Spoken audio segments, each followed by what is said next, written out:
હાલો મિત્રો, આજના એક ન્યૂ બ્લોગમાં આપ સભીનું સ્વાગત છે। તો દેખી રહ્યા છો આજનો એક ન્યૂ બ્લોગ। તો ગાઈસ મારો ભાઈબંધ છે એ ખાતર છાંટી રહ્યા છે, તમે દેખી શકો છો। ગાઈસ અમારે એંડાનો ઢગલો છે। ગાઈસ આવો કાંક માહોલ છે, ઠંડી ઠંડી હવા હાલે છે।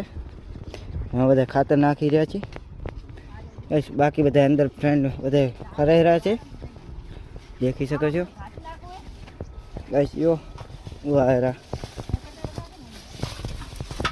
આ ખાતર નાખેરા, એક આવ્યો, એક બીજો આવ્યો ગાઈસ। આવી રીતના કાંઈક ખાતર છાંટી છીએ અમે। હા ગાઈસ, આ બાજુની અમારા વાડીઓ તમે દેખી શકો છો કેવી છે વાડી।